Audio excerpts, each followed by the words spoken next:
Bienvenidos y bienvenidas a Enclave Política, el programa de Telesur que analiza, que reflexiona junto a usted sobre nuestra región.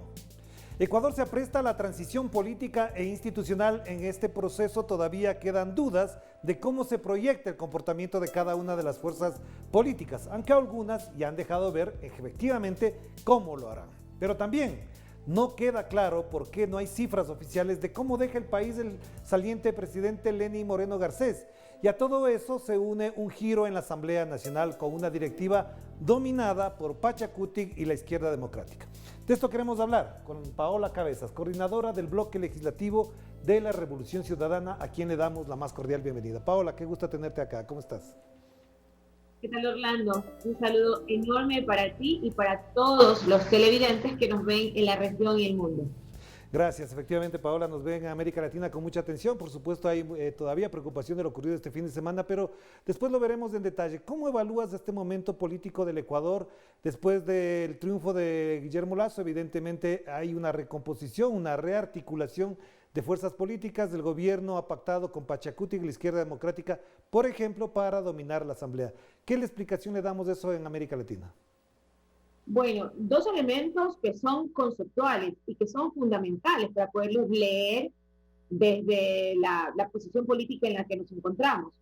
La elección parlamentaria en el Ecuador llevó para que el 70% de la Asamblea, estamos hablando de la centroizquierda, eligiera, digamos, el campo progresista, diría yo, porque si tú ves la composición entre el bloque UNES o la Revolución Ciudadana, que es nuestro bloque, que estamos constituidos por 49 legisladores, los 26 legisladores de Pachacutic y los 18 legisladores de Izquierda Democrática, todos se presentaron a las elecciones siendo una opción progresista, pues sencillamente, si fuéramos una democracia madura y respetáramos la decisión del pueblo ecuatoriano dentro de las urnas, pues sencillamente era fácil la composición de la Asamblea Nacional.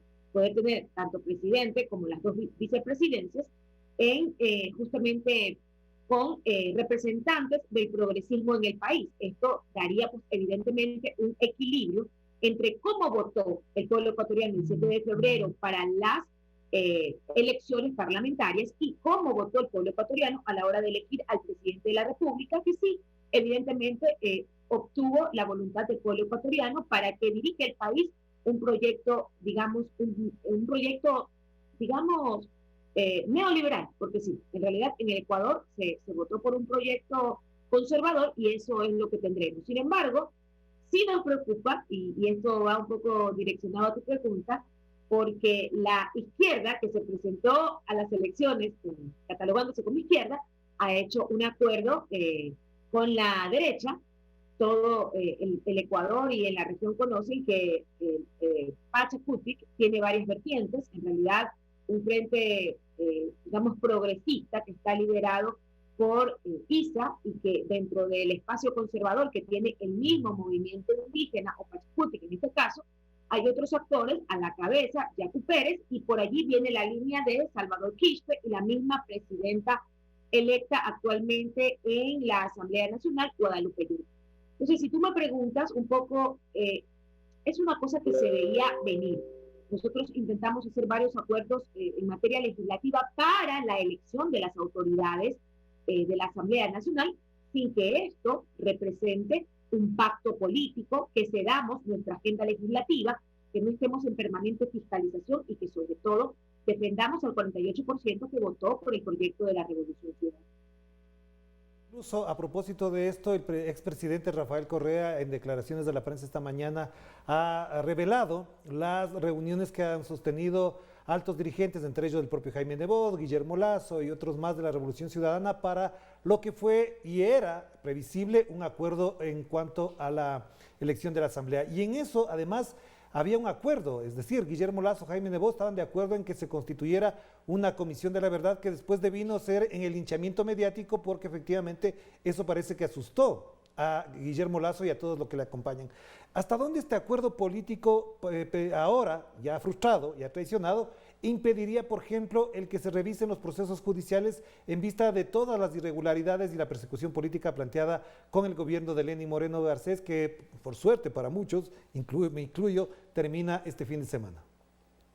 Bueno, eso no debería cambiar, mi estimado Orlando. No debería cambiar porque el señor Guillermo Lasso, en esta retórica que construyó en torno al país del encuentro, ha dicho dos elementos claves. Primero, yo no vengo con una lista de perseguidos. Y segundo, no le voy a meter la mano a la justicia. Estos dos conceptos son fuertes. Primero, porque él reconoce que en el Ecuador sí hay perseguidos políticos. Él reconoce que en el Ecuador ha existido una justicia judicializando a actores políticos por su condición ideológica o por su oposición al gobierno de Moreno. Otro tema que es muy importante, reconoce que la justicia está politizada y que se ha existido este matrimonio entre la justicia y los medios de comunicación que se están haciendo sentir evidentemente, porque ahora la discusión no es entre actores políticos. Los políticos tienen que rendirle pleitesía a los medios de comunicación. Esto es increíble en una democracia en donde los temas o en donde las discusiones que tienen que llevarse en otras funciones del Estado se derivan a cómo los medios de comunicación construyen los imaginarios y el presidente de la República electo, que puedes ver lo que ha sucedido en torno a un acuerdo. Primero, que es legítimo. Y quiero decir dos cosas que son importantes, sobre todo para la audiencia, que evidentemente sigue los pasos de la Revolución Ciudadana en torno a las decisiones ideológicas que tomamos. El acuerdo que se hizo con el Partido Social Cristiano, el bloque de gobierno y la Revolución Ciudadana, lo ha dicho el compañero Rafael Correa, fue una conversación de muy alto nivel en donde poníamos primero al país. No hay que asustarse que tres líderes, sí, de diferentes corrientes ideológicas del país, se sienten a conversar para que pensemos en el país. La verdad, yo no encuentro la contradicción en eso. Al contrario, era necesario poder alinear un acuerdo justamente, Orlando, en esta lógica fundamental. Elegir las autoridades que van a conducir la Asamblea Nacional y sí, la verdad. ¿Por qué le tenemos tanto miedo a la verdad? ¿Por qué si desde el gobierno que nos deja construyeron toda una plataforma de mentiras que fueron obviamente secundadas por los grandes medios de comunicación en el país, diciendo que se llevaron 70.000 millones de dólares? ¿Qué persona que roba pide que se investigue el robo? Solamente les dejo esto para la reflexión de toda la audiencia que nos ve a nivel del Ecuador y el mundo. Eso es lo que nosotros estamos pidiendo, porque durante los 4 años del gobierno de Moreno se estigmatizó al correísmo en el sentido equivocado del mal manejo de la cosa pública y de los recursos. Nosotros, que creemos que la democracia se constituye en un pilar fundamental desde la verdad, estamos pidiendo que se investigue eso. Los 70.000 millones de dólares, los 70.000 millones de dólares que supuestamente se han esfumado, el puente que no lleva a ninguna parte, tantas cosas, mi estimado Orlando, que se construyeron desde el imaginario mediático y que fueron judicializadas.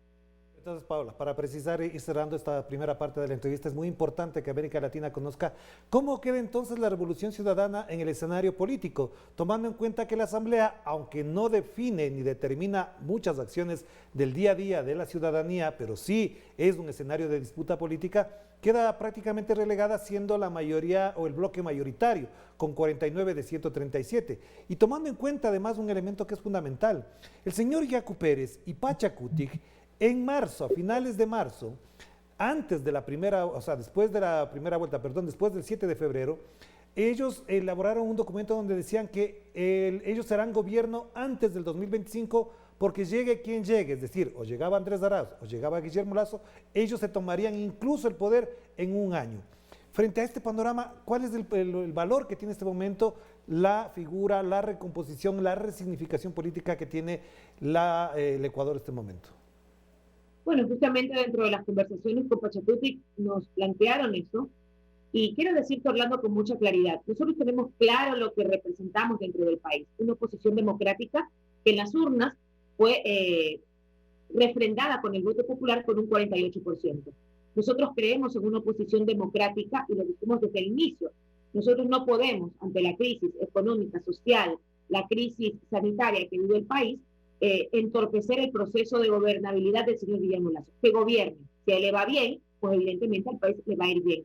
Nosotros no vamos a secundar desestabilizaciones, vamos a hacer una oposición democrática desde la Asamblea Nacional, porque somos 49 legisladores, representamos la primera fuerza política dentro de la Asamblea Nacional. Evidentemente vamos a tener que sentarnos con otras fuerzas políticas para poder determinar proyectos de ley.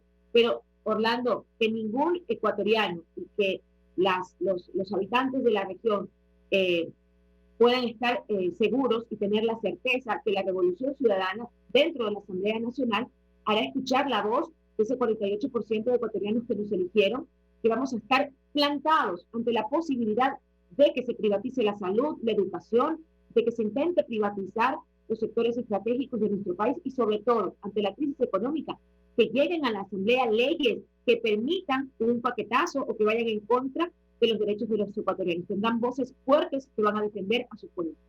Claro que sí, Paola. Hagamos la primera pausa para después de evaluar en la proyección política lo que vendrá a continuación. Se va el gobierno de Lenin, ¿qué deja? ¿Qué viene el gobierno de Guillermo Lasso? ¿Qué ofrece? Vamos a la pausa y enseguida volvemos con la coordinadora del bloque de la Revolución Ciudadana, Paola Cabezas. Vamos a la pausa.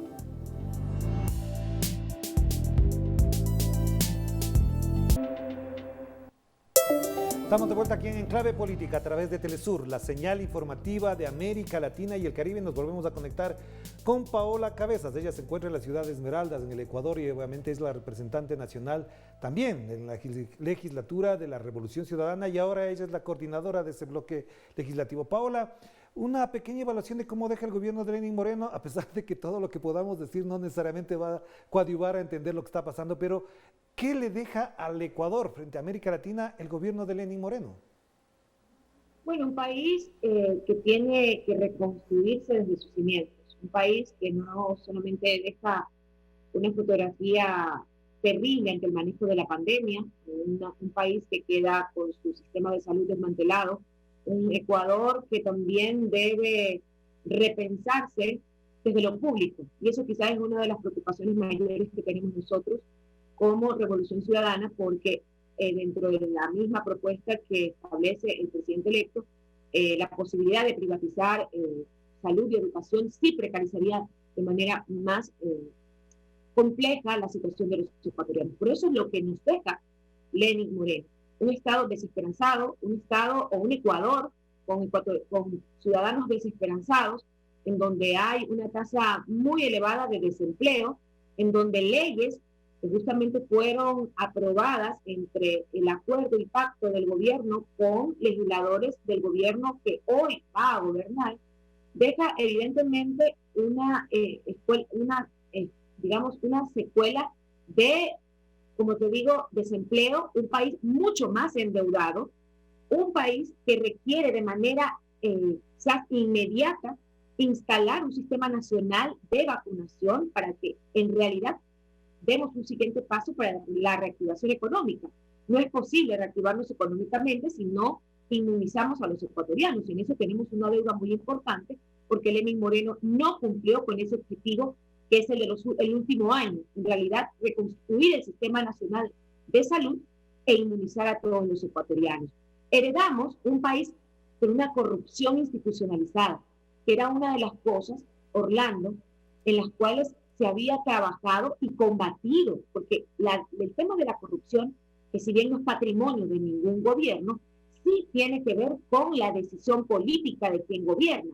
Y evidentemente Lenín Moreno nunca tuvo la voluntad de combatir la corrupción. Él la permitió. Y hoy tenemos instituciones degradadas, tenemos instituciones que desde todos sus estamentos permiten de manera arbitraria o de manera, digamos, perdón la expresión, pero casi descarada la corrupción, y eso es lo que heredamos.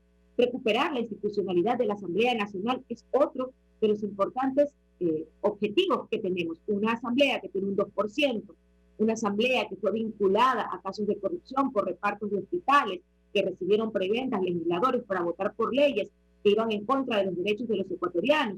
En la última etapa, un legislador destituido porque utilizó un carnet de discapacidad para poder importar carros de lujo. Esto es lo que le damos. Eso nos deja Lenín Moreno. Pero Paola, te planteo la pregunta ahí, te planteo la pregunta ya que lo estás mencionando. Esto es lo que se desea, pero lo que vimos el sábado, los discursos que escuchamos de los dirigentes políticos de la oposición al gobierno de la Revolución Ciudadana, que cohabitaron con el gobierno de Lenín Moreno, parecería que van a continuar con Guillermo Lasso. Y la pregunta va por este lado: ¿hasta dónde se reproduce hoy, de aquí en adelante, el bloqueo político, el chantaje político?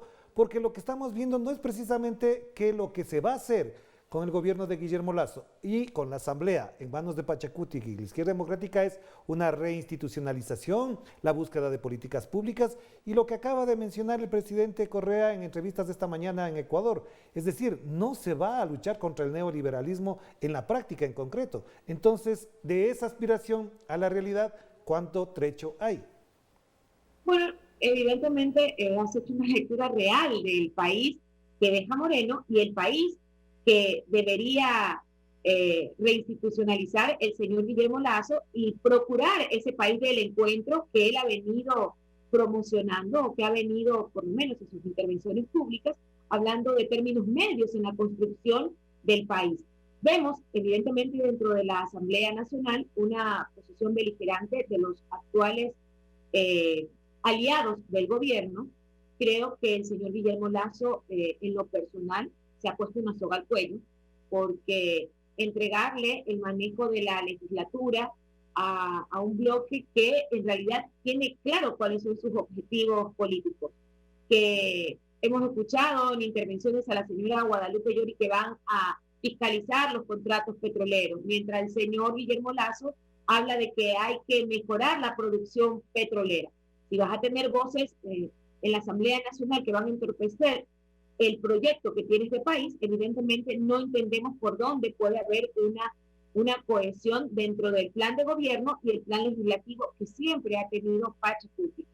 En cuanto a la recomposición de la Asamblea Nacional, somos 49 voces, no van a poder, insisto, y lo digo con infinito respeto, tomando en cuenta de que hoy la legislatura está en manos de otra tendencia política, es imposible que intenten borrar a la Revolución Ciudadana siendo un bloque tan importante y fundamental. Y por otro tema, que quizás sí lo dejo para el debate público y sobre todo el debate de la región, que ha reconocido que el país sufrió una traición por parte del gobierno de Lenín Moreno y que por eso se profundizaron las políticas neoliberales. Pero sí, en realidad también en el Ecuador preocupa que la traición se convierta en un elemento de práctica política, Orlando, porque volviendo un poco al bloque anterior en donde hablamos del acuerdo legislativo, que eso no comprometía reparto de ministerios, ni cogobierno, ni ningún tipo de situación que a nosotros como proyecto progresista nos comprometa con el proyecto de gobierno del señor Guillermo Lasso. Estábamos hablando de una agenda evidentemente para reconfigurar la Asamblea Nacional y sus representantes. Pero vemos con mucha ligereza cómo el presidente Lasso, discúlpame, yo no encuentro otra palabra, he estado tratando de buscar otra palabra, pero no hay otra, traiciona a su aliado político con el que llega al gobierno. Y nadie está hablando de eso. Entonces sí nos preocupa que hemos perdido hasta las referencias políticas para poder nosotros entender que cuando traicionas, no estás traicionando seguramente a un actor político, estás traicionando el mismo plan de gobierno, estás traicionando a los electores, porque estoy convencida que la gente que votó por Guillermo Lasso, en alguna medida, el Partido Social Cristiano pudo endosar algunos votos a ese triunfo. Entonces, eso quizás es un tema, hablando que nadie lo está poniendo en la discusión del debate público en el Ecuador. Pero lo que me preocupa es que la traición sigue siendo el mecanismo de relacionarnos políticamente. La traición está a la orden del día y la verdad, nadie dice nada. Claro, pero entonces, Paola, por el tiempo tenemos que ir parando un poco y concentrarme en una pregunta que sí quiero que lo pongamos para el análisis. ¿Cómo queda la Revolución Ciudadana? ¿Hasta dónde este momento constituye efectivamente la fuerza política de oposición democrática que mencionabas hace un momento? Pero también, por otro lado, ¿cómo quedan las relaciones con los demás sectores y partidos políticos? Porque lo que queda claro para Pachacuti, para la Izquierda Democrática y para ese bloque de independientes es que efectivamente con el correísmo no quieren ir a ninguna parte. ¿Qué explica esto? ¿Cómo le explicamos esto al mundo entero? Bueno, Orlando, creo que una cosa son los discursos disonantes o los discursos envalentonados de una clase política que todavía está hablando desde el privilegio de la política y no están hablando desde la realidad de la calle. Y allí, estimado Orlando, es justamente nuestra posición y nuestra agenda. La calle del Ecuador, los barrios populares, el sector periférico, quienes nos votaron y creyeron en nosotros, están esperando que justamente ajustemos la agenda legislativa a ellos.